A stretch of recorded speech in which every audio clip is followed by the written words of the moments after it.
As-Sunnah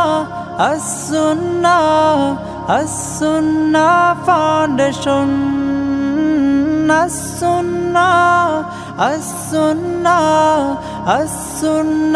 Foundation. আসসালামু আলাইকুম ওয়া রাহমাতুল্লাহি ওয়া বারাকাতুহু। আলহামদুলিল্লাহ ওয়াসসালাতু ওয়াসসালামু আলা রাসূলিল্লাহ ওয়া আলা আলিহি ওয়া আসহাবিহি ওয়া মান ওয়ালাহ মা বাদ। সুপ্রিয় দর্শক শ্রোতা ভাই বোন, দেশ কিংবা প্রবাস যে যেখান থেকে দেখছেন, আপনাদের সকলকে সাদর আমন্ত্রণ জানাচ্ছি আস-সুন্নাহ ফাউন্ডেশনের স্টুডিও থেকে। আপনারা দেখছেন আস-সুন্নাহ ফাউন্ডেশন আয়োজিত সাপ্তাহিক সরাসরি প্রশ্ন উত্তরমূলক অনুষ্ঠান শরঈ সমাধানের 252তম পর্ব। প্রিয় দর্শক, অন্যান্য দিনের মতো আজও ইনশা আল্লাহ তাআলা ঘণ্টা ব্যাপী থাকছে আপনাদের সঙ্গে এই প্রশ্নোত্তর অনুষ্ঠানে এবং আপনাদের করা জীবন জিজ্ঞাসার উত্তর কোরআন এবং হাদিসের আলোকে দেওয়ার আপ্রাণ চেষ্টা অব্যাহত রাখবো ইনশা আল্লাহ তাআলা। আপনার যে কোনো জিজ্ঞাসা বাংলায় সংক্ষেপে পরিষ্কার করে এই পোস্টের মন্তব্যের ঘরে লিখুন। আমরা ইনশাআল্লাহ আপনার প্রশ্ন উত্তর দেওয়ার চেষ্টা অব্যাহত রাখবো। আপনারা আমাদের এই লাইভ অনুষ্ঠানটি দেখতে পাচ্ছেন আমাদের ভেরিফাইড ফেসবুক পেজে, আস-সুন্নাহ ফাউন্ডেশনের ভেরিফাইড ফেসবুক পেজে, আমাদের ভেরিফাইড ইউটিউব চ্যানেল এবং অন্যান্য পেজ ও চ্যানেল সমূহে একযোগে যে কোনো জায়গায় প্রশ্ন করলেই আমরা ইনশাআল্লাহ সেই প্রশ্নগুলোকে কালেক্ট করে আপনাদেরকে উত্তর দেওয়ার চেষ্টা করব। যে সমস্ত প্রশ্নের উত্তর একান্ত আজকের এই লাইভ অনুষ্ঠানের সময়ে স্বল্পতার কারণে দেওয়া সম্ভব হবে না, সেগুলো আগামীকাল ইনশাআল্লাহ অফিস টাইমে রিপ্লাইয়ের মাধ্যমে মন্তব্যের ঘরে আপনাদেরকে উত্তর দেওয়ার চেষ্টা করবেন আমাদের অ্যাডমিনগণ ইনশাআল্লাহ তাআলা। প্রিয় দর্শক, লাইভের শুরুতে আমরা আস-সুন্নাহ ফাউন্ডেশনের কোনো আপডেট থেকে থাকলে সেটি আপনাদেরকে সাধারণত জানিয়ে থাকি। দুঃখিত, তারই ধারাবাহিকতায় আজ আপনাদেরকে যে আপডেটটি আমি জানাতে চাই তা হলো, আপনারা অনেকে আমাদের পেজের ঘোষণায় দেখেছেন যে আলহামদুলিল্লাহ আস-সুন্নাহ স্কিল ডেভেলপমেন্ট ইনস্টিটিউটের নতুন কিছু উইং এবং ডিপার্টমেন্ট আমরা শুরু করছি। ড্রাইভিং ট্রেনিং, শেফ ট্রেনিং সহ বেশ কয়েকটি উইং আমরা শুরু করতে যাচ্ছি। বছরব্যাপী ল্যাঙ্গুয়েজ কোর্সও আমরা শুরু করতে যাচ্ছি। তার জন্য 35,500 স্কোয়ার ফিটের শেড আমাদের প্রস্তুতির কাজ এগিয়ে চলছে। সেই সাথে দক্ষ, যুগ সচেতন, সময়ের চ্যালেঞ্জ মোকাবেলায় উপযুক্ত এবং নিষ্ঠাবান দায়িল্লাহ গড়ে তুলবার লক্ষ্যে দেশের তরুণ মেধাবী আলেমদের জন্য রমাদান মাসে আমরা মাসব্যাপী দাওয়া প্রশিক্ষণের ব্যবস্থা রেখেছি। গতানুগতিক দাওয়া প্রশিক্ষণের চাইতে ভিন্নতর যুগের প্রয়োজনীয় যে বিষয়গুলো একজন দায়ীর জানা প্রয়োজন, সেই বিষয়গুলোকে গুরুত্ব দিয়ে আমরা এই প্রশিক্ষণকে ঢেলে সাজিয়েছি এবং ইতিমধ্যে আমাদের কাছে 7 শতাধিক আবেদন এসে জমা পড়েছে। সেখান থেকে বাছাই করে আমরা ইনশাআল্লাহ বিইذনিল্লাহ আরও আবেদন আসবে, সেগুলো থেকে 100 জনকে আমরা সুযোগ দেবো ইনশাআল্লাহ। যারা সেখান থেকে উত্তীর্ণ হবেন, ভালো পারফরমেন্স করতে পারবেন, তাদের মধ্য থেকে আমরা ইনশাআল্লাহ 20 জনকে বছরব্যাপী দাওয়া ডিপ্লোমার আওতায় রেখে তাদেরকে উচ্চতর দাওয়া বিষয়ক প্রশিক্ষণ এবং পড়াশোনার ব্যবস্থা এবং উচ্চতর ডিগ্রি নেওয়ার ব্যবস্থা আমরা করবো ইনশাআল্লাহ তাআলা। প্রিয় দর্শক, এ ছিল আমাদের ফাউন্ডেশনের আপনাদেরকে জানার মতো আপডেট। আলহামদুলিল্লাহ শীতবস্ত্র বিতরণের কার্যক্রম এখনও চলমান আছে বিভিন্ন জেলায়। আশা করছি শীতের প্রকোপ কমার আগ পর্যন্ত এই প্রজেক্ট আমাদের অব্যাহত থাকবে। চলুন তাহলে আর বিলম্ব না করি, ইতিমধ্যে যে সমস্ত প্রশ্ন আমাদের কাছে চলে এসেছে সে সমস্ত প্রশ্নের উত্তর দেওয়ার পালায় আমরা প্রবেশ করি। অনেকগুলো প্রশ্ন আমি দেখতে পাচ্ছি ইতিমধ্যে আমার কাছে চলে এসেছে। প্রসঙ্গত বলে রাখি যে জ্ঞান এবং ইলম অর্জনের এই অনুষ্ঠানটি অন্যদের দেখবার সুবিধার্থে শেয়ার করে দিতে আমরা না ভুলি। তাতে আমাদের শেয়ারের মাধ্যমে একজন মানুষও যদি নতুন কিছু জানতে পারেন, কোরআন এবং হাদিসের আলো পান, আল্লাহ তাআলা আমাদেরকে আজর এবং বিনিময় দান করবেন ইনশা আল্লাহ তাআলা। যে সমস্ত প্রশ্ন আমি দেখতে পাচ্ছি তোমাদের থেকে একটা প্রশ্ন হলো, খাদেমুল মুরসালিন আপনি প্রশ্ন করেছেন, সমাজে ইসলামী বীমা নামে বিভিন্ন বীমা কোম্পানি আছে, সেগুলোতে কি বীমা করা যাবে? বীমার প্রচলিত যে ফরম্যাট আছে আমাদের সমাজে, এটা আসলে জায়েজ হবার কোনো কারণ নেই এবং বিশ্বের প্রায় সব দেশ ওলামা ইকরাম এটাকে নাজায়েজ বলেছেন নানা কারণে। এখানে পারস্পরিক সহযোগিতামূলক ইসলামী শরিয়ার আলোকে বীমার বিভিন্ন ফরম্যাট ওলামা ইকরাম প্রস্তাব করেছেন। সেই সমস্ত ফরম্যাটে যদি কোনো বীমা প্রতিষ্ঠান দাঁড়ায় তাহলে সেটি জায়েজ হতে পারে। আমাদের দেশে প্রচলিত যে সমস্ত বীমা কোম্পানি আছে, ইসলামী বীমা নাম দেওয়া হয়, কিন্তু সেগুলো আসলে পরিপূর্ণভাবে ইসলামের শরিয়ার ছাঁচে আমি যে কয়টাকে জানি অন্তত সেগুলো পরে বলতে পারি যে সেগুলো শরিয়ার ছাঁচে সেগুলো পড়ে না। তো এটি একটা জটিলতার জায়গা। সেক্ষেত্রে আমরা বিকল্প কোনো পথ, যে পথে আমাদের রিস্ক কি পরিস্থিতি বা আপৎকালীন পরিস্থিতিতে আমরা আমাদের সমস্যার সমাধান করতে পারবো, সেরকম পথ আমাদের বেছে নেওয়া দরকার। নিজের একটা সঞ্চয় থাকতে পারে, প্রাতিষ্ঠানিকভাবে বিভিন্ন উদ্যোগ হতে পারে, সেগুলো দিয়ে আমরা কাজ সারতে পারি। এছাড়া বিমা কোম্পানিগুলো দেশের প্রমিনেন্ট ওলামা একরামের মাধ্যমে শুধু শরিয়া বোর্ড নয়, শরিয়া বাস্তবায়ন হচ্ছে কিনা সে বিষয়ে পরিপূর্ণরূপে তদারকি করা এবং আন্তরিকতার সাথে শরিয়াকে ধারণ করার চেষ্টা করা দরকার। তাদেরকে সেজন্য আমাদের নানাভাবে প্রেশার দেওয়া উচিত, দাবি দেওয়া তাদের কাছে পেশ করা উচিত। এর পরের প্রশ্ন হলো, সম্প্রতি একজন নারীকে টেলিভিশন টকশোতে আমন্ত্রণ জানানো হয়, তিনি মাস্ক পরে টিভি অনুষ্ঠানে অংশ নেবেন জানালে টিভি কর্তৃপক্ষ তার আমন্ত্রণ প্রত্যাহার করে। পর্দানুষের নারীদের প্রতি বাংলাদেশি মিডিয়ার এহেন আচরণ সম্পর্কে আপনি কি বলবেন? এসব মোকাবিলা আমাদের করণীয় কি? খুবই দরকারি একটি প্রশ্ন। দেখুন, বাংলাদেশে সংখ্যাগরিষ্ঠ মানুষ ধর্মপ্রাণ। এদেশের মেয়েদের বেশিরভাগই দেখবেন তারা শালীন সুন্দর পোশাকে থাকতে অভ্যস্ত, কিন্তু টেলিভিশনে যারা সংবাদ উপস্থাপন করে তাদের বেশিরভাগই দেখবেন মাথায় কাপড় নেই এবং ধীরে ধীরে তারা পশ্চিমা স্টাইলে পোশাক আশাকের দিকে তারা চলে যাচ্ছেন। আমার প্রশ্ন, একটি দেশের গণমাধ্যম, সংবাদ মাধ্যম, সেটা যদি সে দেশের মানুষের কৃষ্টি এবং কালচারকে রিপ্রেজেন্ট না করে, সেই গণমাধ্যম বা সেই মিডিয়া কি এদেশের, নাকি সেটা ভিনদেশি কোনো এজেন্ডা বাস্তবায়ন করার চক্রান্তে লিপ্ত, তাদের কোনো নীল নকশা বাস্তবায়ন করছে? এটি আমাদেরকে, অর্থাৎ জনগণকে বুঝতে হবে, সাধারণ মানুষকে সজাগ করতে হবে যে আসলে মিডিয়া নাম দিয়ে যারা কাজ করছে তাদের সবাই কি আসলে এদেশের মানুষকে ধারণ করে? যদি করে তাহলে সেক্ষেত্রে তারা তো এদেশের মানুষের কৃষ্টি কালচার, তাদের আচার আচরণে প্রকাশ পাওয়ার কথা। এদেশের মেয়েদের উল্লেখযোগ্য অংশ তারা বোরকা পরেন, তারা পর্দা মেনটেন করেন, তারা ফেস ঢেকে চলেন। আপনি আপনার টিভি অনুষ্ঠানে যদি তাদেরকে অ্যাকোমোডেট করতে না পারেন, তাদেরকে যদি এখানে অনবোর্ড করতে না পারেন, তাহলে সেক্ষেত্রে আপনি সমাজের গুরুত্বপূর্ণ একটা অংশকে ইগনোর করছেন, আপনি একটা সংস্কৃতি চাপিয়ে দেওয়ার চেষ্টা করছেন। এটা সুস্পষ্টভাবে সাংস্কৃতিক ফ্যাসিবাদ। এটি নানা সময়ে আমাদের সমাজে আমাদের উপরে ঝেঁকে বসেছে এবং দীর্ঘদিন পর্যন্ত এই সংখ্যা লঘুরা, সামান্য কিছু হাতে গোনা ইসলাম বিদ্বেষীরা এবং বিদেশিদের দোসররা, তারা আমাদের দেশের মানুষের উপরে একের পর এক তাদের এই সমস্ত চিন্তাধারাকে চাপিয়ে দিচ্ছে। এদেশের অনেক পজিটিভ জিনিস দেখবেন তারা প্রচার করে না, অনেক নেগেটিভ জিনিস তারা প্রচার করে। এবং এদেশের সংখ্যাগরিষ্ঠ মানুষের অনেক চিন্তা চেতনা, দর্শন, সংস্কৃতি, সেগুলা এই সমস্ত মিডিয়ায় দেখবেন স্থান পায় না। কিন্তু একেবারে সংখ্যায় উল্লেখযোগ্য নয় সেসব বিষয়গুলোকে তারা ফুলিয়ে ফাঁপিয়ে প্রচার করে। অর্থাৎ ধূলিকণাকে তারা পর্বত করে দেখায় আর পর্বতকে তারা ধূলিকণা হিসেবে উড়িয়ে দেওয়ার চেষ্টা করে। এই যে মিডিয়াগুলোর দ্বিচারিতা, তাদের যে অসততা এবং তাদের যে এই ধরনের মনোবৃত্তি, সেগুলোর ব্যাপারে আমরা যদি সজাগ না হই, এগুলোকে যদি আমরা বর্জন না করি এবং শক্ত হাতে যদি এগুলো দমনের জন্য আমরা সংশ্লিষ্ট মহলকে আমরা চাপ না দিই, তাহলে সেক্ষেত্রে এরা আরও বেশি আমাদেরকে ঝেঁকে বসবে, আমাদের বুকে বসে আমাদের দেশে থেকে তারা আমাদের বিরোধিতা করবে। খুবই দুর্ভাগ্যজনক একটি বাস্তবতা এটি আমাদের। এখানে যে ঘটনা ঘটেছে আমি সেটিকে কেন্দ্র করে অন্য সবগুলোকে সামনে রেখে কথাগুলো বললাম, শুধু এই চ্যানেল বা এই ঘটনার জন্যই বলিনি। অতএব আমি আশা করব যে মিডিয়ার কর্ণধার যারা আছেন তারা এদেশের মানুষের হয়ে কাজ করবেন, ভিনদেশীদের দোসর হয়ে তারা কাজ করবেন না। এদেশে মানুষের কৃষ্টি সংস্কৃতিকে যদি শ্রদ্ধা করতে না পারেন, তাহলে এদেশে আপনার সংবাদ মাধ্যম পরিচালনা করবার নৈতিক অধিকার কোথায় থাকে আপনার কাছে? আমরা জানি এদেশের মেয়েদের উল্লেখযোগ্য অংশ তারা বোরকা পরে, হিজাব পরে, নেকাব করে। কয়জন সংবাদ পাঠক পাবেন, পাঠিকা পাবেন আপনি এরকম? কোনো হিজাব বা বোরকা পরা মেয়ে তিনি কি আসলে ওই জায়গায় কাজ করতে চান না? কেউ যদি করতে চান, তার সমস্ত যোগ্যতা থাকা সত্ত্বেও তার পোশাকের কারণে তাকে কি সে সুযোগ দেওয়া হবে? উত্তর হলো অবশ্যই না। কোনো মেয়ে ইসলামী দৃষ্টিকোণ থেকে এই পেশায় যাওয়া উচিত কি উচিত না, এটা ভিন্ন আলাপের বিষয়। কিন্তু আমি বলছি যদি কেউ যান তারপরে তাকে যেতে দেওয়া হবে কিনা, উত্তর হলো না। এর নার কারণ কি?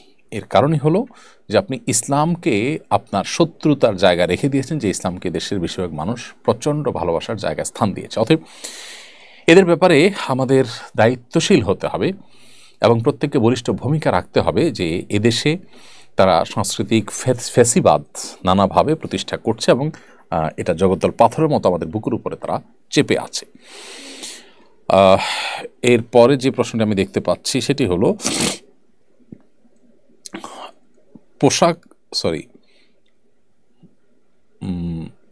কাউসার হাবিবা আপনি লিখেছেন মিলাদের দাওয়াতে না গেলে যদি খাবার বাসায় নিয়ে আসে তাহলে কি খাবার খাওয়া যাবে?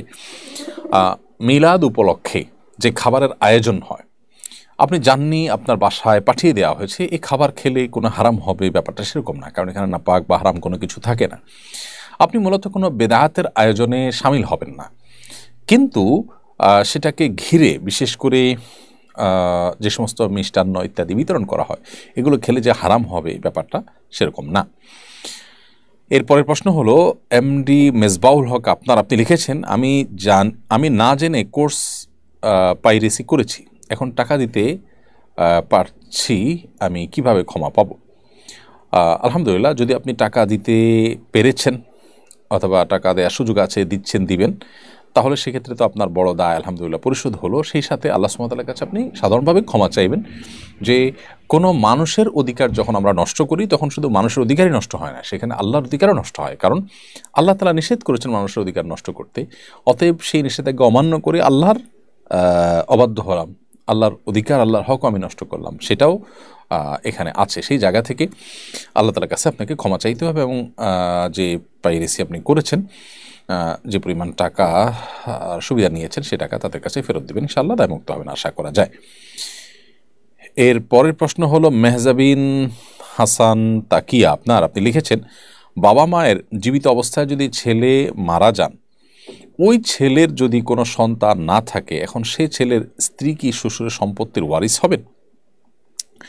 বাবা মার জীবদ্দশায় ছেলে যদি মারা যান তাহলে এই ছেলের কোনো সন্তান না থাকলে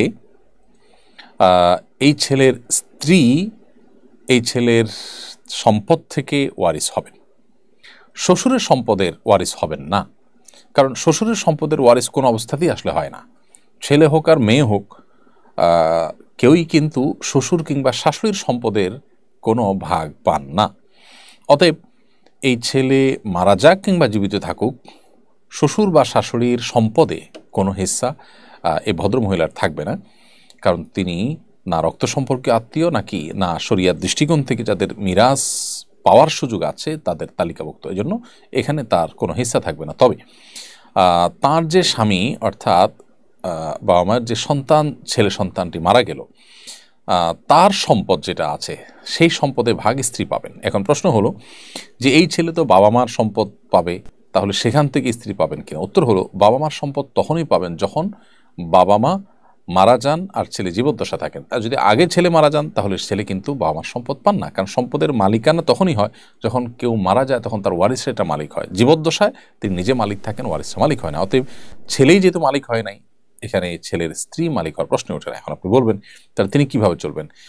মূলত স্বামীর মৃত্যুর পর তিনি চাইলে বাবা বাড়িতে যখন ফেরত যেতে পারেন, তিনি চাইলে অন্যত্র বিবাহ বসতে পারেন। আবার শ্বশুর শাশুড়ি তারা ছেলের স্ত্রী হিসাবে তাদের নাতিপুতি থাকলে তাদের নাতিপুতির দায়ভার বাবা মার উপরে অর্থাৎ দাদাদের উপর বর্তাবে, সেটা বলা বাহুল্য।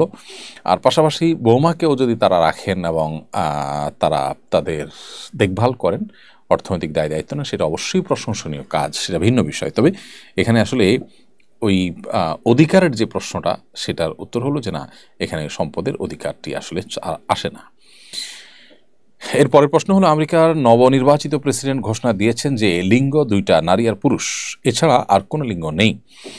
তার এই মন্তব্যে আমাদের দেশের ট্রান্সজেন্ডারবাদীদের দৌরাত্ম্য কি কমবে বলে মনে করেন? সুন্দর প্রশ্ন। দেখুন, আমেরিকার নবনির্বাচিত প্রেসিডেন্টের অনেক বিষয়ের সাথে আমাদের মুসলমানরা আমরা ভিন্নমত পোষণ করলেও তার এই কথাটাকে আমরা দারুণভাবে সমর্থন করি এবং এটিকে যুগান্তকারী বলে আমরা মনে করি।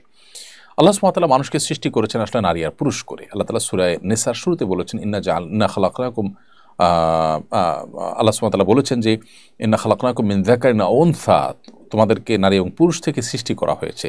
মানুষের দুইটা লৈঙ্গিক পরিচয় আছে, একটা হলো নারী, একটা হলো পুরুষ, অন্য কোনো লৈঙ্গিক পরিচয় নেই। তৃতীয় লিঙ্গ বলতে আমরা যাদেরকে বোঝাই হিজড়াদেরকে, সেই মানুষগুলো মূলত তারা লিঙ্গ প্রতিবন্ধী আমরা বলতে পারি, তাদের শরীরে বায়োলজিক্যালি এবং তাদের ফিজিক্যালি যদি তারা নারীত্বের দিকে তাদের ঝোঁক বেশি থাকে বা প্রবল টান থাকে, বা তাদের দেহে তাদের মানসিকতা এবং জিনগতভাবে নারীত্বের দিকটা প্রবল থাকলে তাদেরকে নারী ধরে ট্রিট করা হবে, এবং তাদের যেটুকু পুরুষত্বের ভাব তাদের মধ্যে আছে সেগুলো ট্রিটমেন্ট করতে হবে, কাউন্সেলিং করতে হবে, ইত্যাদি উপায়ে তাদেরকে সুস্থ করে তুলতে হবে। এটি হলো ইসলামের নির্দেশনা। এর বাইরে কিছু এক্সট্রাঅর্ডিনারি কেস আছে, সেগুলো একান্তই প্রতিবন্ধকতা হিসাবে দেখতে হবে, অসুস্থ হিসেবে দেখতে হবে। আজ সে অসুস্থতাটাকেই সমাজে প্রতিষ্ঠা করবার অপচেষ্টা চলছে, এবং এটার জন্য নানাবিধ ষড়যন্ত্র গোটা বিশ্বব্যাপী চলছে। এখন কেউ বলতে পারেন এটা করে লাভ কী? লাভ হলো সমকামিতাকে প্রতিষ্ঠা করা। শয়তানের একটা বড় চক্রান্ত হলো পৃথিবীতে আল্লাহর সৃষ্টিতে ব্যাপক পরিবর্তন আনা, সমকামিতার মতো জঘন্য নোংরামিকে সমাজে প্রতিষ্ঠা করা। এটার অন্যতম উপায় হলো এই ছেলেকে মনে মনে তার মনে হলো মেয়েকে মনে হলো তার মনে হলো ছেলে, এর ভিত্তিতে তার আপনার লৈঙ্গিক পরিচয় শেষ করে দেওয়া। এর মাধ্যমে সমকামিতার পথ উন্মুক্ত হয়। একজন ছেলে যখন নিজেকে মেয়ে মনে করেন তখন তিনি আরেকজন ছেলের সাথে বিবাহ বসেন, অথচ তিনি আগে থেকেই ছেলে। তাহলে ছেলে সমান ছেলে, তাতে কী দাঁড়ালো? সমকামিতাই হলো। তো এইভাবে আসলে ট্রান্সজেন্ডার বাদ নানাভাবে প্রতিষ্ঠা হয়। এটার বিরুদ্ধে আমেরিকার প্রেসিডেন্টের ঘোষণা, এটা নিশ্চয়ই যুগান্তকারী একটি ঘটনা এবং অসাধারণ একটি বিষয়।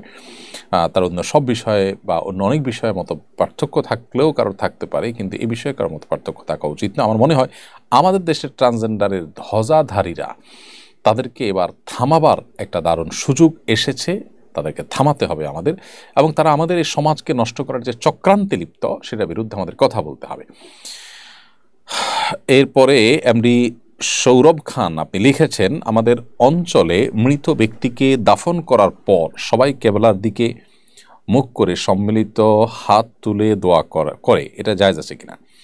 মৃত ব্যক্তিকে দাফন করার পর যারা দাফন কাজে শরিক হয়েছেন তারা কেবলামুখী হয়ে সবাই যার যার মতো করে, সম্মিলিতভাবে বলতে এখানে সবাই দোয়া করবেন, কিন্তু একজনের সাথে সবাই তালে তাল মিলিয়ে দেওয়ার শিক্ষা হাদিস দ্বারা প্রমাণিত হয় না, তবে যার যার মতো করে সবাই দোয়া করবেন, এটি হাদিস দ্বারা প্রমাণিত।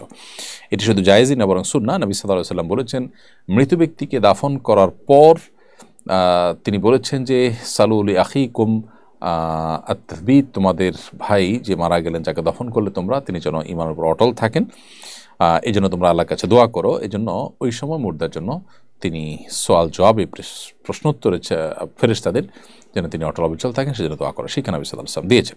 এমডি ইয়াসিন আপনি লিখেছেন, নামাজের মধ্যে গলার কপ খেয়ে ফেললে নামাজ আদায় হবে কিনা? নামাজের মধ্যে যদি গলার কফ কেউ গিলে ফেলে তাতে নামাজ হয়ে যাবে, কিন্তু একান্ত প্রয়োজন না হলে, একান্ত নিরুপায় না হলে সেক্ষেত্রে অবশ্যই এটা করা অনুচিত কাজ। কিন্তু যদি কারোর অসুস্থতার অংশ বা এটা গলা পরিষ্কার করতে গিয়ে তাকে করতে হয়েছে, তাহলে এটা হারাম হবে না, নাজায়েজ হবে না, এবং নামাজ ভঙ্গের কোনো কারণ হবে না। আমি একজন মাদ্রাসা শিক্ষার্থী, এবছর দাওরা শেষ করব ইনশাআল্লাহ। আপনার মতো দায়ী হতে চাই, কোনো পরামর্শ দেবেন? প্রিয় ভাই, এই বিষয়ে আমাদের যে ইউটিউব চ্যানেল আছে সেখানে আমরা একটা ভিডিও আপলোড করেছি গত সপ্তাহের মধ্যে সম্ভবত। আপনি দেখলে সেটা খুঁজে পাবেন যে এ যুগের মাদ্রাসার শিক্ষার্থীরা কিভাবে যুগের চ্যালেঞ্জ মোকাবেলার উপযুক্ত দায়ী হতে পারেন। সেখানে কিছু দিন নির্দেশনা আপনি পাবেন, সম্ভবত 30-40 মিনিট একটা বক্তব্য চট্টগ্রামের দারুল মাআরিফ মাদ্রাসায় দেওয়া হয়েছে।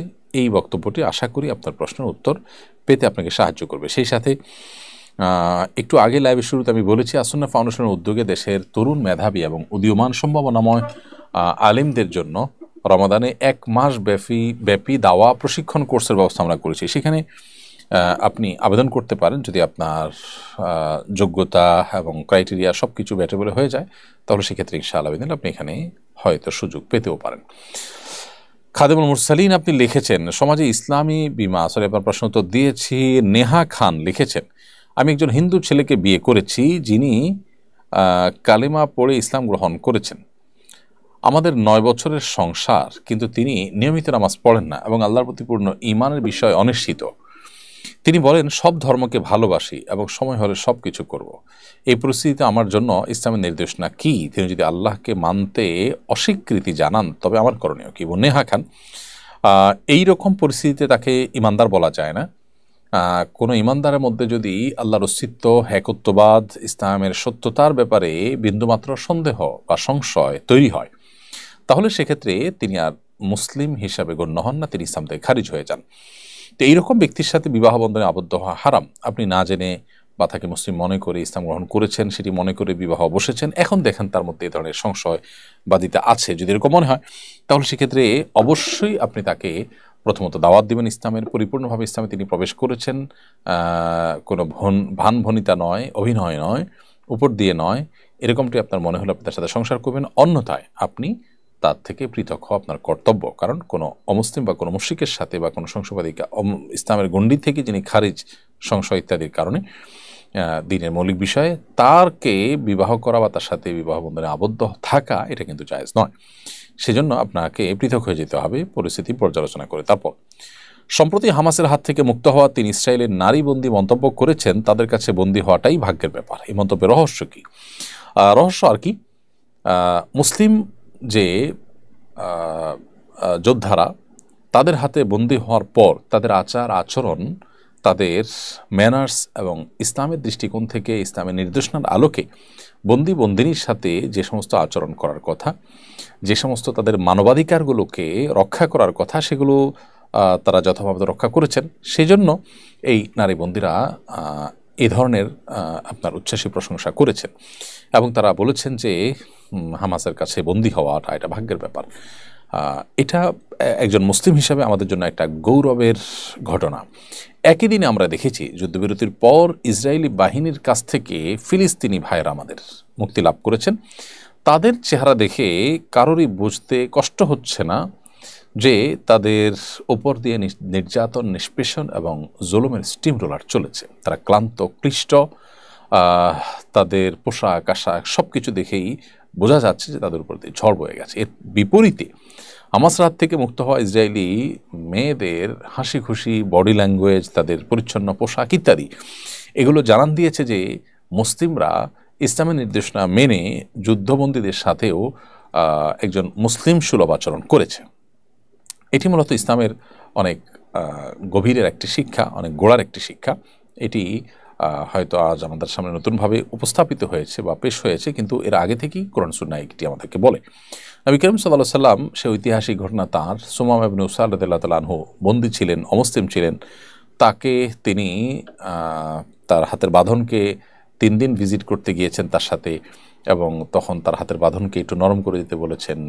সুমামা ইবনে উসাল সাল্লামকে কখনো হুমকি, কখনো প্রলোভন দেখিয়েছেন, সব কিছু কেড়িয়ে নবী সাল্লাল্লাহু আলাইহি ওয়াসাল্লাম তাকে মুক্ত করে দিয়েছেন। তার এই উদারতা, তার এই আন্তরিকতা, হুমকি বা প্রলোভন সত্ত্বেও রাগারাগি না করে উল্টো বরং তার প্রতি সদয় হওয়া এবং টাকার বিনিময়ে মুক্তি দেওয়ার সুযোগ থাকা সত্ত্বেও বিনা পয়সায় তাকে মুক্ত করে দেওয়া, এসব আচরণে নবী সাল্লাল্লাহু আলাইহি ওয়াসাল্লামের প্রতি ঈমান এনে তিনি ইসলাম গ্রহণ করেছেন। অতএব আমাদেরও ব্যক্তি জীবনে এই ধরনের বিষয়ের ক্ষেত্রে মানবিকতার চর্চা আমাদের মধ্যে থাকতে হবে।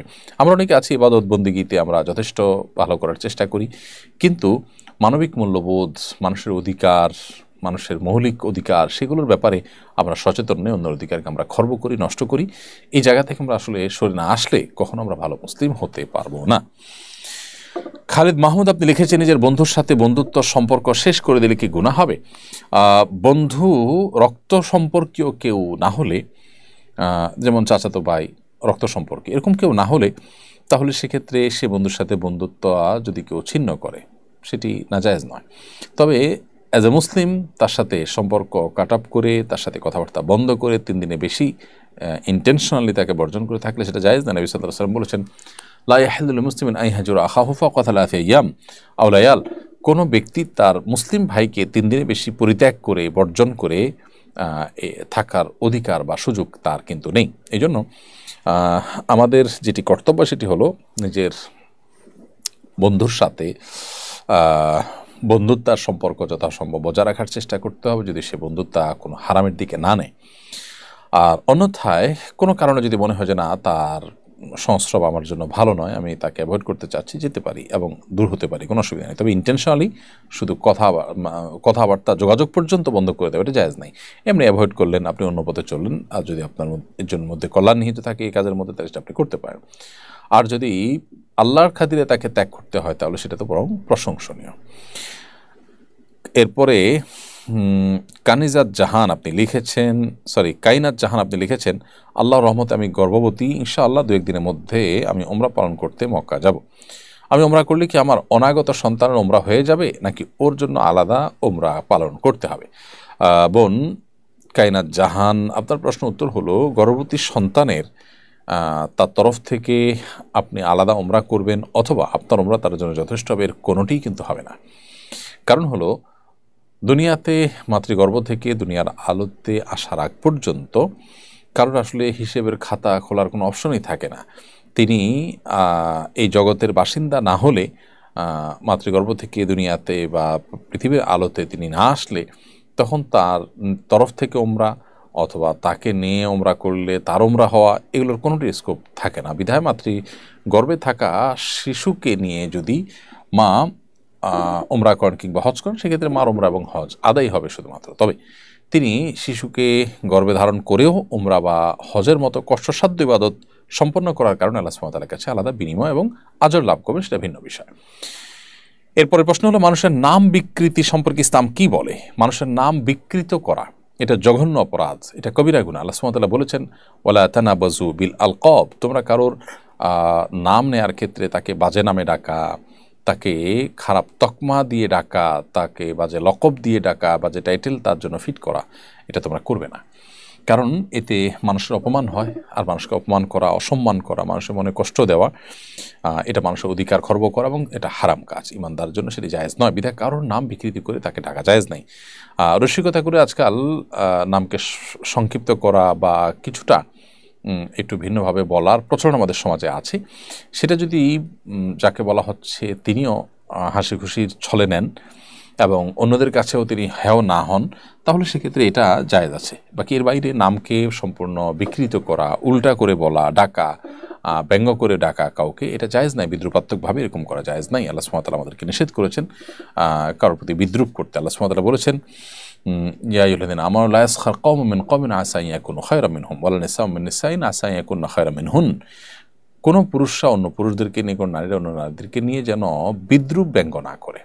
যাকে নিয়ে বিদ্রুপ ব্যঙ্গ করা হচ্ছে, হতে পারে সে তোমার চাইতে ভালো। এই জন্য একজন মুসলিম এ ব্যাপারে সতর্ক এবং সজাগ থাকবেন। মারিয়া আক্তার লিখেছেন, কোথাও ঘুরতে গেলে স্মৃতিস্বরূপ ছবি তোলা জায়েজ আছে কিনা? বোন মারিয়া, যদি কোথাও ঘুরতে যান, যে আপনার ফটোগ্রাফিক্যাল ছবি, সেই ফটোগ্রাফিক ছবি আপনি তুলতে পারেন, সেটি প্রিন্ট করবেন না। তবে একজন নারী হিসাবে আপনার ছবির প্রাইভেসি এবং পর্দা যেন রক্ষা হয়, সেজন্য আপনি আপনার মোবাইলে রাখবেন। এটি এমন কোনো জায়গায় শেয়ার করবেন না অথবা এমন কারো মোবাইলে তুলবেন না যেখান থেকে আপনার প্রাইভেসি লঙ্ঘিত হতে পারে, পর্দার বরখেলাফ হতে পারে। সেজন্য সেটিকে আপনি মাথায় রেখে তুলতে পারেন, তবে না তুললে বেশি ভালো। কারণ সেক্ষেত্রে যে সমস্ত ওলামা ইকরাম না তোলাটাকে উচিত বলেছেন, তোলাটাকে নাজায়েজ বলেছেন, তাদের মত অনুযায়ী আপনি মত পার্থক্যের ঊর্ধ্বে উঠে গেলেন, সেটি অধিকতর উত্তম। এরপর প্রশ্ন করেছেন জাহিদ, আপনি লিখেছেন, মালয়েশিয়া থেকে বলছি, আমাদের 3 মাস বয়সী সন্তান আছে। যখন আমার স্ত্রী নামাজ পড়েন, সন্তান ঘুমিয়ে থাকে বা খেলা করে, কিন্তু যদি তার ঘুম ভাঙে, সে কান্না শুরু করে, তখন আমার স্ত্রী কি নামাজ ছেড়ে সন্তানকে শান্ত করবে নাকি নামাজ চালিয়ে যাবে? ইসলামের বিষয়ে কি বলে?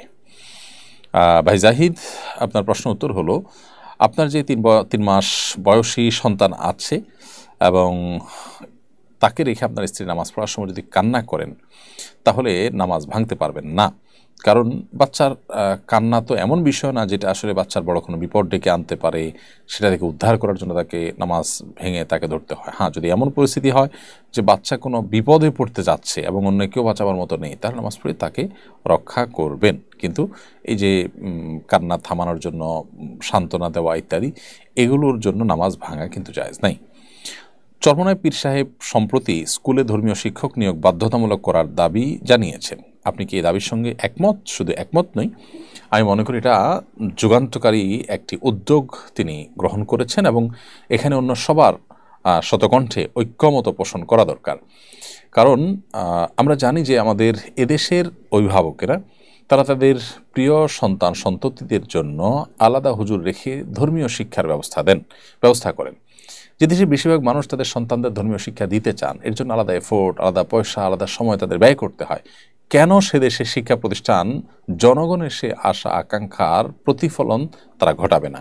তাহলে তো সেক্ষেত্রে জনগণের হাজারো লাখো কোটি ঘন্টা বেঁচে যায়, টাকা পয়সা বেঁচে যায়, এফোর্ট গুলো আলাদা করে দিতে হয় না।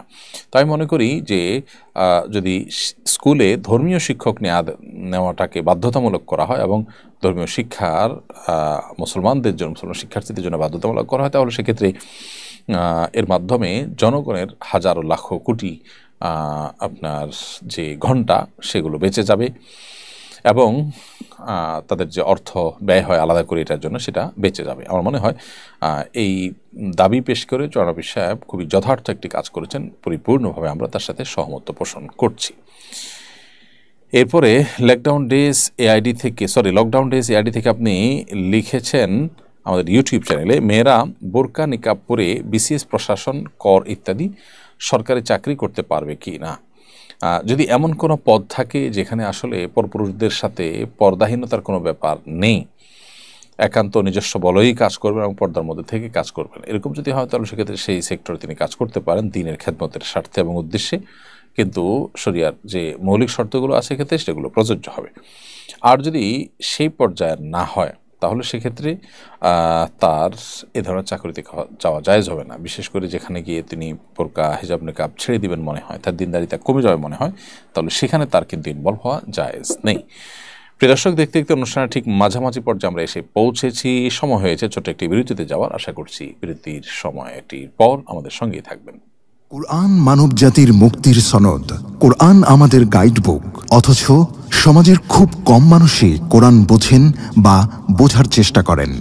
বছর জুড়ে কোরআন চর্চার লক্ষ্যে শুরু হলো আস-সুন্নাহ ফাউন্ডেশনের যাবৎকালের সর্ববৃহৎ প্রতিযোগিতা কোরআন বর্ষ। 2024 রমজান থেকে 2025 রমজান পর্যন্ত 6 ধাপে অনুষ্ঠিত হতে যাচ্ছে আল কুরআনুল কারীম পাঠ ও প্রতিযোগিতা।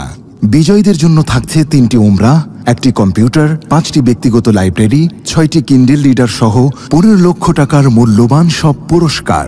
আল্লাহ সুবহানাহু ওয়া তাআলা আমাদেরকে ভালো কাজে একে অন্যের সঙ্গে প্রতিযোগিতায় অবতীর্ণ হওয়ার নির্দেশ করেছেন। সুতরাং আসুন কোরআন চর্চার এই মহা আয়োজনে, কোরআনের এই বিশাল প্রতিযোগিতায় সামিল হয়ে নিজেদেরকে কোরআনের জ্ঞানে সমৃদ্ধ করি, জীবনকে করি কোরআনময়। পার্থিব সমস্ত মহামূল্যবান পুরস্কার জেতার পাশাপাশি আল্লাহ সুবহানাহু ওয়া তাআলার কাছ থেকে অফুরন্ত বিনিময় লাভের এই সুযোগটি যেন আমাদের কারোর হাতছাড়া না হয়। তাহলে আর দেরি নয়, শুরু করুন এখনই কোরআন বর্ষ, বছরব্যাপী কোরআন চর্চার এক অনন্য আয়োজন। আস-সুন্নাহ ফাউন্ডেশন, উম্মার স্বার্থে, সুন্নাহর সাথে। বিরতির পর আবার আপনাদেরকে স্বাগতম জানাচ্ছি আস-সুন্নাহ ফাউন্ডেশন আয়োজিত সাপ্তাহিক সরাসরি প্রশ্ন উত্তরমূলক অনুষ্ঠান শরীর সমাধানের 252তম পর্বে। বিরতির আগে আমরা অনেকগুলো প্রশ্নের জবাব দেওয়ার চেষ্টা করেছি। এই পর্যায়ে আমি যে প্রশ্ন দেখতে পাচ্ছি সেটি হলো, সন্তানের গুনাহের দায়ভার কি বাবা মায়ের উপর আসবে? উত্তর হলো না।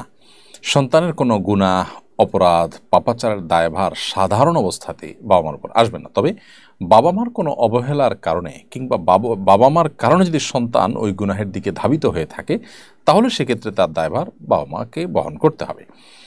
মৌলিক নীতিমালা হলো, আল্লাহ সুবহানাহু ওয়া তাআলা কোরআনে কারিমে বেশ কয়েকটি জায়গায় একই কথা বলেছেন, ওয়া আল্লা তাজরু ওয়াজরাতুন উযরা উখরা, কেউ কারোর পাপের বোঝা বহন করবে না। যিনি যে পাপ করবেন তার বোঝা তাকেই বহন করতে হবে, আরেকজন তার পাপের বোঝা বহন করবে না। সো সন্তানের দায়ভার সন্তানই গ্রহণ করে, বাবা মা। তবে হ্যাঁ, বাবা মা সন্তানকে বিপদগামিতার পথে ঠেলে দিয়েছেন, বিপদগামিতার পথে টেনে এনেছেন, পথ নির্দেশ করেছেন, তাদের বিপদগামিতার জন্য দায়ী হয়েছেন, কারণ হিসাবে ভূমিকা রেখেছেন।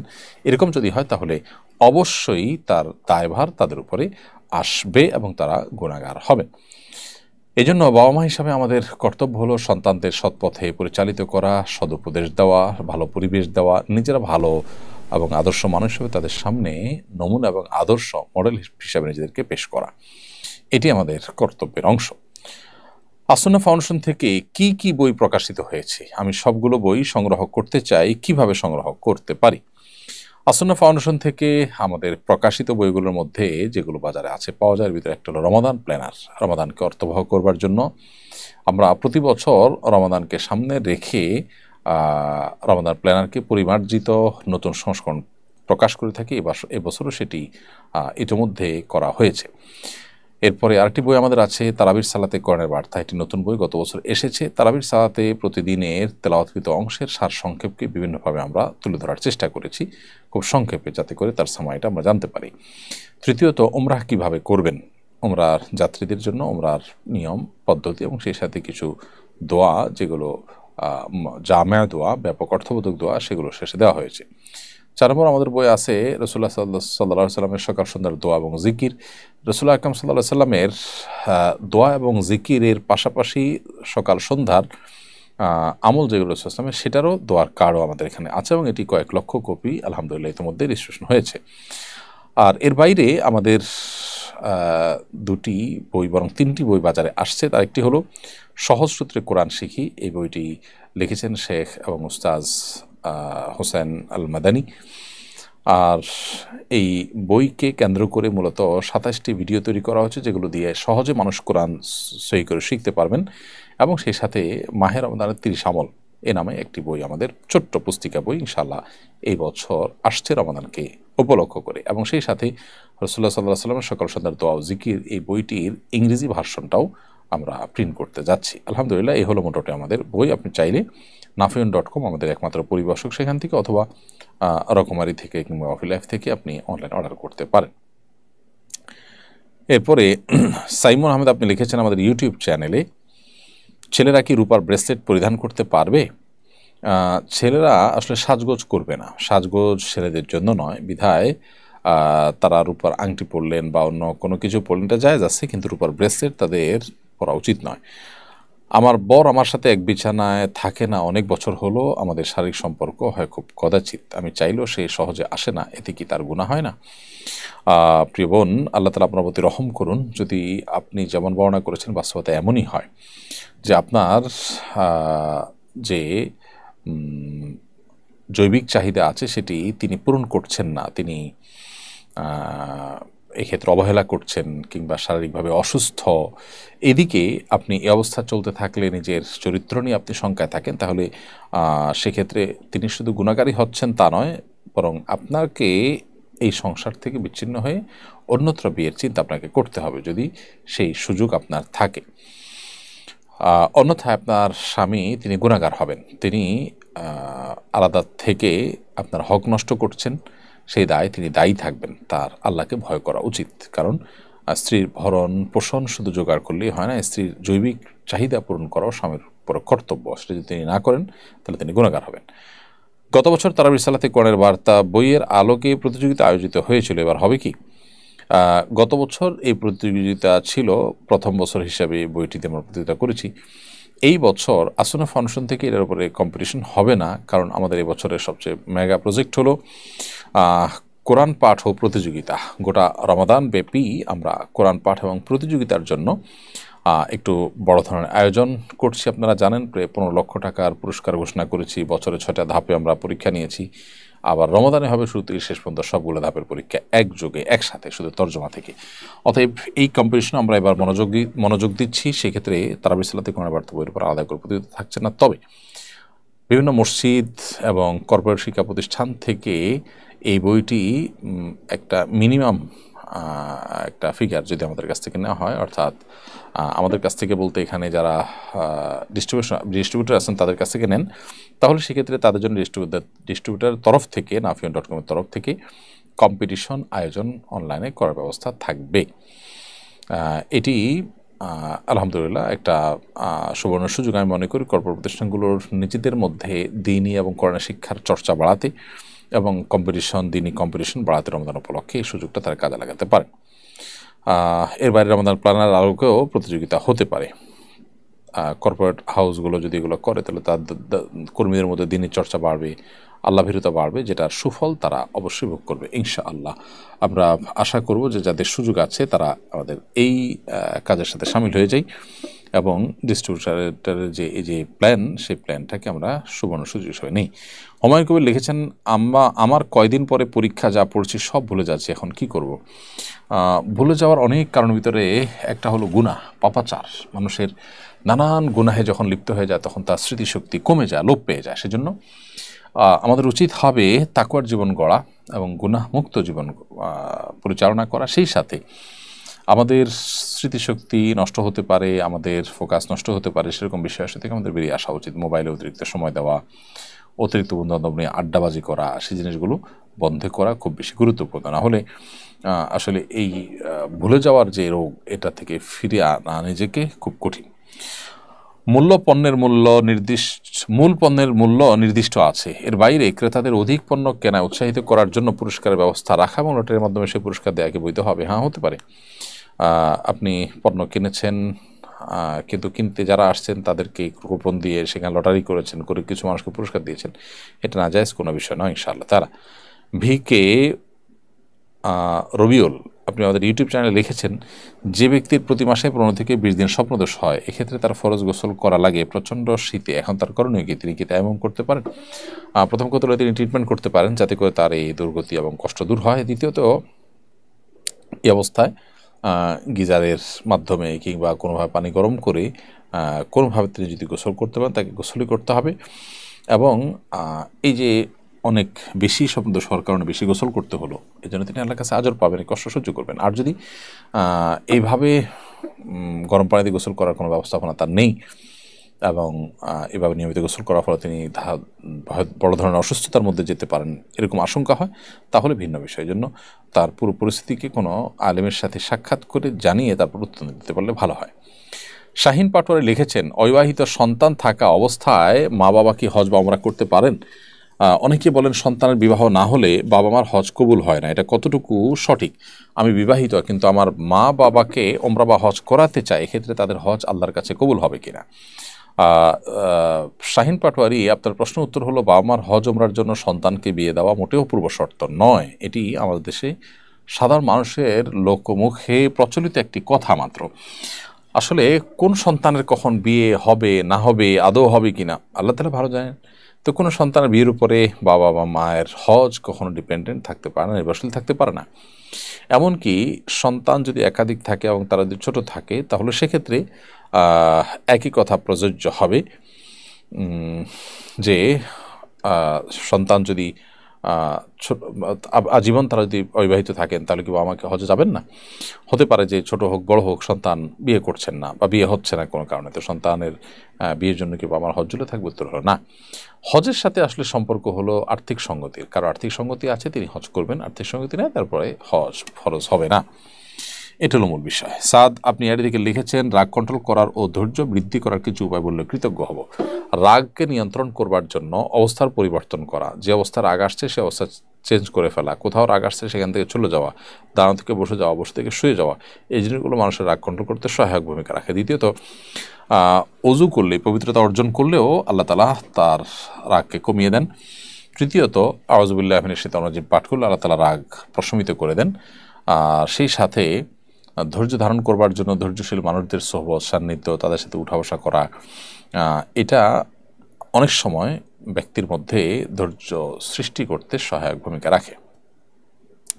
এমডি সাজ্জাম হোসেন আপনি লিখেছেন, মাদ্রাসায় পড়াশোনার ক্ষেত্রে অনেক সময় দেখা যায় মাদ্রাসা বন্ধ থাকে পরীক্ষার পর, ঈদের পর, কিন্তু বেতন ঠিকই পুরো মাসে দিতে হয়। ছাত্রদের না পড়ে বেতন নেওয়া কি বৈধ হবে কিনা? এটি নির্ভর করে আসলে চুক্তির উপরে। শিক্ষা প্রতিষ্ঠানের সাথে শিক্ষকের যদি এরকম চুক্তি থাকে যে তুমি আমাকে প্রতি মাসে 12 মাসের টাকা দিবা, আমি এই পরিমাণ অল্প ডিউটি করব, এটা যদি এগ্রি হন তাহলে সেক্ষেত্রে তাই।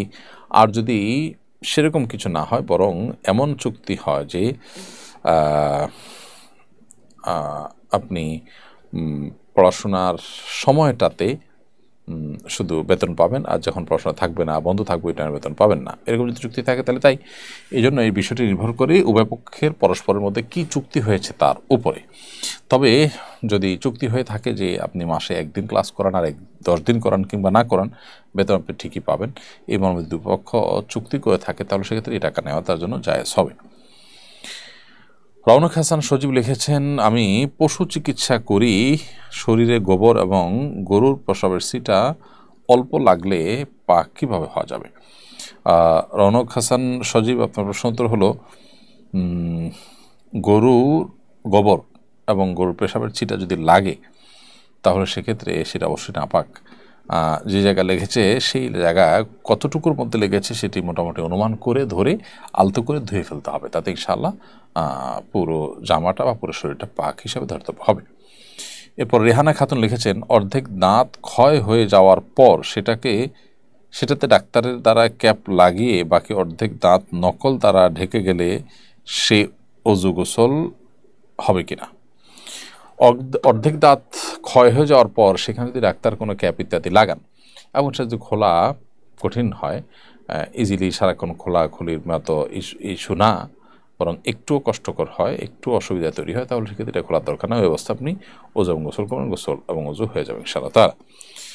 এরপরে কে আর ফাইয়াজ, আপনি আমাদের ইউটিউব চ্যানেলে লিখেছেন, আমার মা এবং ছেলে একই জায়নামাজ বিছিয়ে পাশাপাশি নামাজ পড়া যাবে কিনা? বাসায় মা এবং ছেলে একই জায়নামাজ বিছিয়ে পাশাপাশি নামাজ পড়তে কোনো অসুবিধা নেই, তবে জামাতে যদি নামাজ পড়েন তাহলে সেক্ষেত্রে ছেলেকে সামনে দাঁড়াতে হবে, মাকে পিছনে দাঁড়াতে হবে। জামাত ছাড়া পড়লে নিজের মতো করে প্রত্যেকে যার যার নামাজ পড়তে পারেন, কোনো অসুবিধা নেই।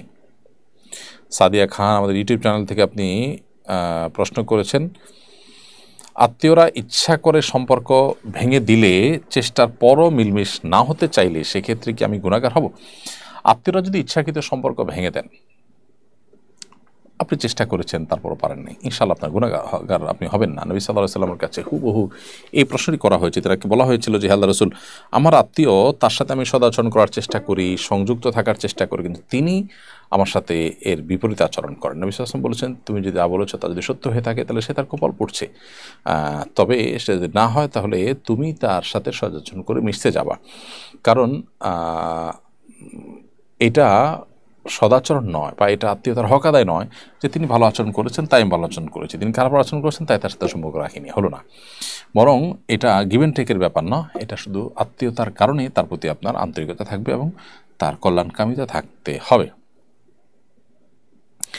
জান্নাত নামে এক এআইডি থেকে আপনি লিখেছেন, আমি একজন ছেলেকে মেসেজে কবুল বলি, কিন্তু সেখানে ছিল না কোনো দেড়মোহর বা সাক্ষী, ওই ছেলে তৎক্ষণাৎ কবুল বলেনি, এতে কি আমার তার সাথে বিয়ে হয়েছে?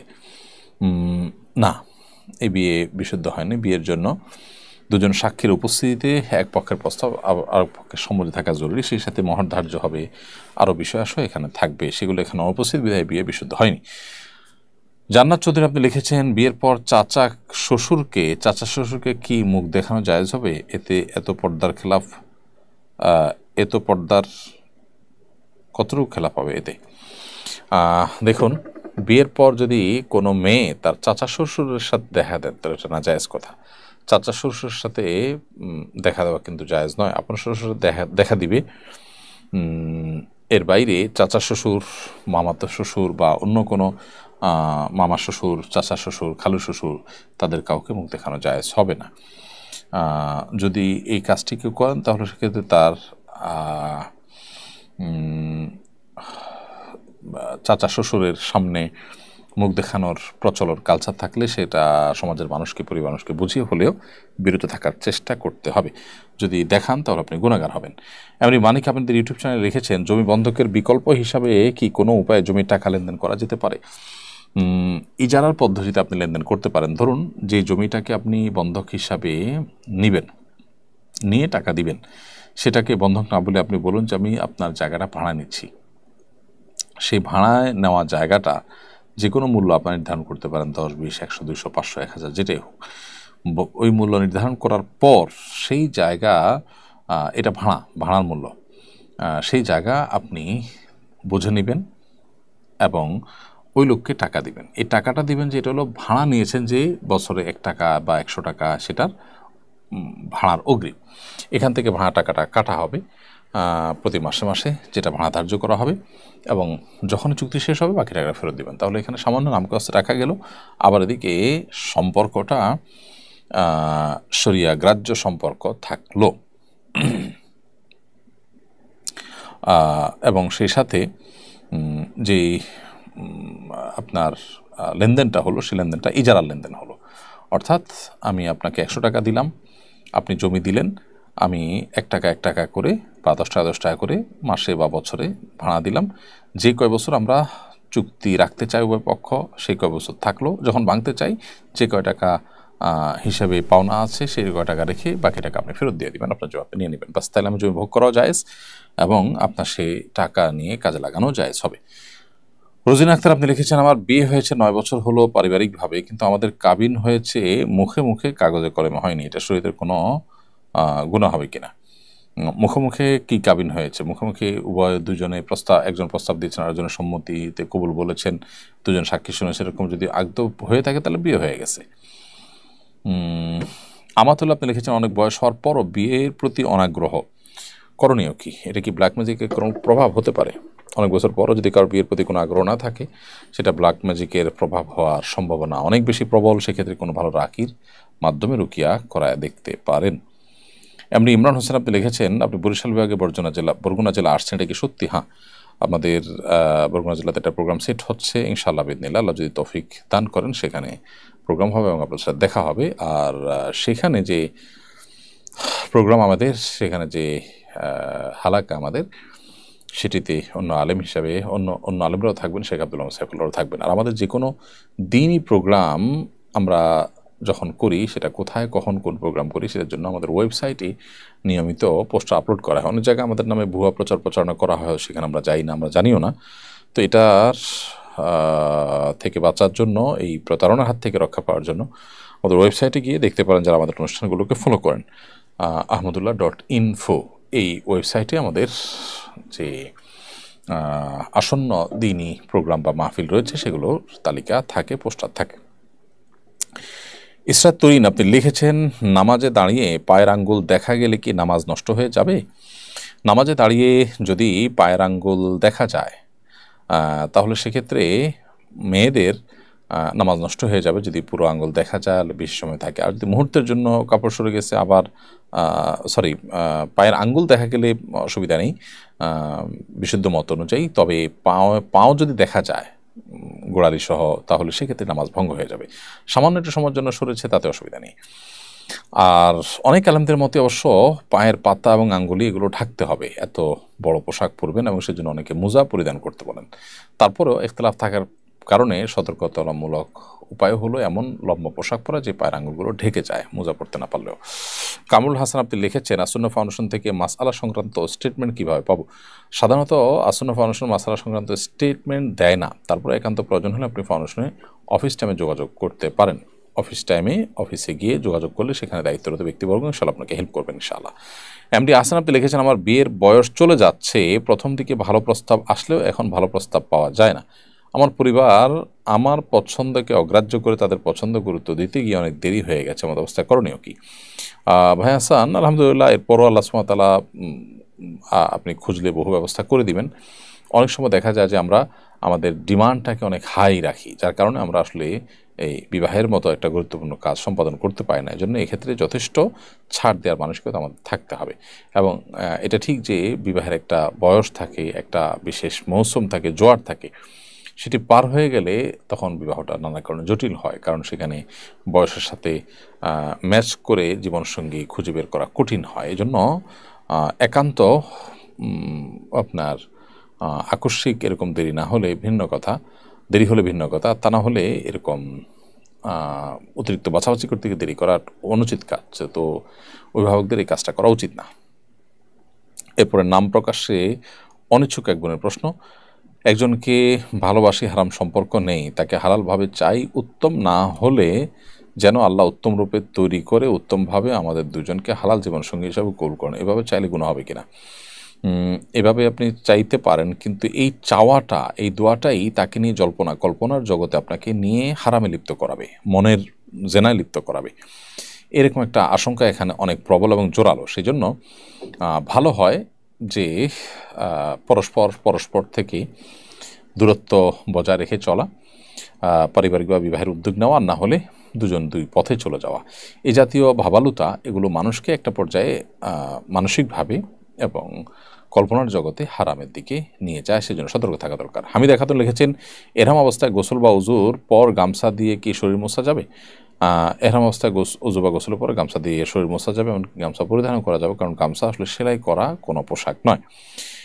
এমনি নাফিউল ইসলাম আপনি লিখেছেন, আমাদের গ্রামে একসময় কুকুরের ভীষণ জ্বালাতন বেড়ে যায়। যেসব কুকুর গৃহপালিত পশু প্রাণীদের আক্রমণ করে, এক্ষেত্রে কি এসব কুকুরকে হত্যা করা যাবে? হ্যাঁ, যেগুলো মানুষের গৃহপালিত প্রাণীকে আক্রমণ করে, মানুষের জীবন অতিষ্ঠ হয় তাদের দ্বারা, তাদের উপদ্রব থেকে বাঁচার জন্য যদি তাদের নিধন করেন তাহলে সেটা জায়েজ আছে। তবে নির্মমভাবে নিধন করা বা আপনার কোনো প্রাণীকেও হত্যা করা জায়েজ নেই।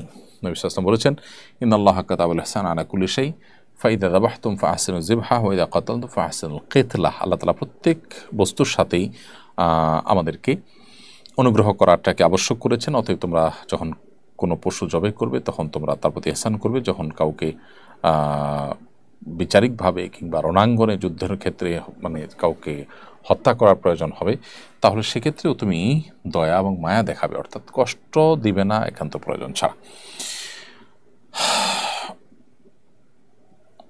এরপরে মোহাম্মদ শিহাব SD, এটা থেকে আপনি লিখেছেন, আমার ভাগ্নের স্কুলের জন্য মাছ বিড়াল আঁকতে হয়, এতে কি গুনাহ হবে? মাছ এবং বিড়াল এটা যেহেতু প্রাণী, যদি পূর্ণাঙ্গ অবয়ব আঁকা হয় তাহলে সেটা হারাম হবে, না জায়েজ হবে। আর যদি পূর্ণাঙ্গ অবয়ব না হয়, শুধু ডামি বোঝা যায়, তাহলে সেটা জায়েজ হতে পারে। তামিম ইসলাম লিখেছেন, কোরআনে একটি সংক্ষিপ্ত তাফসীর গ্রন্থ আপনি সাজেস্ট করলে উপকৃত হব। তাওজিহুল কোরআন আছে, আমাদের ডক্টর আবু বকর জাকারিয়া সাহেবের কোরআন তাফসীর আছে সংক্ষিপ্ত ভাষণের ভিতরে দুইটাই মোটামুটি ভালো। নীলপরি আপনি লিখেছেন, আইডি থেকে, আমার স্বামী মডার্ন মেয়ে পছন্দ করে, কিন্তু আমি চাই শালীন পর্দা করে চলতে, এখন আমি কি করতে পারি? বোন নীলপরি আইডি থেকে যিনি প্রশ্ন করেছেন, আপনার স্বামী আপনাকে মডার্ন করতে চায়, আপনি তার জন্য মডার্ন হতে অসুবিধা নেই বাসার চৌহদ্দির মধ্যে, কিন্তু বাইরে তিনি পর্দাহীনতার সাথে আপনাকে চালাতে চাইলে সেটা আপনি চলবেন না, এবং তাকে আপনার অপারগতার কারণ বিনয়ের সাথে বোঝাবেন এবং তাকেও দিনদারিতার প্রতি আহ্বান করবেন। একজন আত্মসম্মানবোধ সম্পন্ন স্বামী তার স্ত্রীকে আসলে মানুষের সাথে শেয়ার করতে চাইবেন না, পশ্চিমারা যেটা আজকাল করে।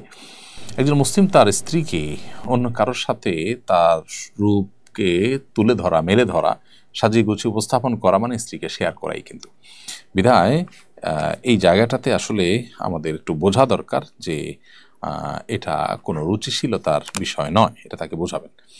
আপনি নাহিদুল ইসলাম লিখেছেন, মুসলমানদের জন্য খ্রিস্টানদের কবরস্থান ইত্যাদি পরিষ্কার করে অর্জিত অর্থ কি হালাল হবে? হ্যাঁ, এটা হালাল হবে, এটা হারামের কিছু নেই। মুসলমানরা খ্রিস্টানদের কবরস্থান ইত্যাদি পরিষ্কার করে টাকা নিতে পারেন। মোহাম্মদ মহসিন আপনি লিখেছেন, আমি নিয়মিত ইবাদত এবং নামাজ পড়ার চেষ্টা করি, কিন্তু কিছুদিন পর তা ধরে রাখতে পারি না, মাঝে মধ্যে নামাজ পড়লেও মনোযোগ থাকে না। আমি চাই আল্লাহর ভয় অন্তরে জাগ্রত হোক এবং ইবাদতের দৃঢ়তা আসুক। কী করলে আমি ইবাদতে মনোযোগী স্থির থাকতে পারবো? নিয়মিত নামাজ এবং যারা পড়ার চেষ্টা করছেন কিন্তু নিয়মিতটা পড়ার চেষ্টা করলেও নিয়মিত দূর করতে পারেন না, মাঝে মধ্যে করার পরে আপনি ফোকাস হারিয়ে ফেলেন, তাহলে সেক্ষেত্রে প্রথমত প্রত্যেক ইবাদতে মনোযোগ ধরে রাখার জন্য আলাদা আলাদা টিপস আছে, যেমন নামাজের মনোযোগ ধরে রাখার জন্য আলাদা টিপস আছে। এর বাইরেও কমন কিছু বিষয় আছে, যেগুলো একটা হলো হালাল উপার্জন, চোখের পর্দা, তারপরে বিভিন্ন ডিভাইসের আসক্তি থেকে বেঁচে থাকা, এগুলো আমাদেরকে মেনটেন করতে হবে নামাজে যে কোনো ইবাদতের মনোযোগিতা ধরে রাখার জন্য। সেই সাথে এবাদতের ধারাবাহিকতা ধরে রাখার জন্য এবাদতের উপযোগী পরিবেশ এবং এবাদতে সহায়ক হয় যেসব বন্ধুবান্ধবের সান্নিধ্য, তাদের সাথে বন্ধুতা এবং উঠা বসাও খুব গুরুত্বপূর্ণ। এরপরে আশফাকুজ্জামান আপনি লিখেছেন, আমার ভাই দীর্ঘ 5 বছর প্রেমের সম্পর্কে আবদ্ধ থাকার পর সম্প্রতি দুই পক্ষের পরিবারের সম্মতিতে বিয়ে হচ্ছে, এ বিষয়টি কতটা শরীয়সম্মত এবং ইসলাম কি বলে? আপনার ভাই 5 বছর যাবৎ হারাম সম্পর্ক থাকার পর বিয়ে হয়েছে, আলহামদুলিল্লাহ, এখন হালাল হয়েছে, জাস্ট এইটুকু। কিন্তু 5 বছর যে হারাম সম্পর্ক ছিল সেটার জন্য তাদের তওবা করতে, ইস্তেগফার করতে হবে। এখন শরিয়ার নিয়ম অনুযায়ী যদি বিয়ে হয়ে থাকে, বিয়ে বিশুদ্ধ হয়ে গেছে। সালমা জুই এটি থেকে আপনি লিখেছেন, দেড়মোহরের টাকার কি জাকাত দিতে হবে? দেড়মোহরের টাকা যদি আপনার কাছে উসুল হয়ে থাকে, আপনি জাকাত দিতে হবে। যদি স্বামীর কাছে থাকে তাহলে এটা জাকাত দিতে হবে না, অন্য লোনের মতো এটা না। ভিডিও রিজম এটি থেকে আপনি লিখেছেন, ছেলে রিলেশন করে জানার পরও যদি বাবা মা ছেলেকে বিয়ে না দেন, তাহলে ছেলে স্বাবলম্বী, তারপরও ছেলের হক আদায় না করে হজ করতে গেলে তাদেরকে হজ কবুল হবে? ছেলে যদি হারাম সম্পর্কে জড়িয়ে গেছে, এটা বাবা মা জানেন, তারপরও বিয়ে দেন না বা সেখান থেকে সরাবার কোনো উদ্যোগ না নেন, তাহলে তারা গুনাহগার হবেন। আর ছেলে স্বাবলম্বী, তারপরও ছেলের হক আদায় না করে হজ করতে গেলে, স্বাবলম্বী ছেলে মানে নিজের পায়ে নিজে দাঁড়াতে পারেন, নিজের উপার্জন আছে, এরকম ছেলে থাকলে বাবা মা তো তার টাকায় হজ করতেই পারেন। এক্ষেত্রে কোনো বাবা মার হজে কোনো অসুবিধা নেই বা কোনো প্রকার বাধা তৈরি হবে না। আমাদের অভিভাবকরা আজকাল দেখা যায় যে অনেক সময় সন্তানদের বিয়ে শাদীর পরে উদাসীন, দায়িত্বহীনতার পরিচয় দেন, সেটা তাদের উচিত না, আল্লাহকে তাদের ভয় করা উচিত।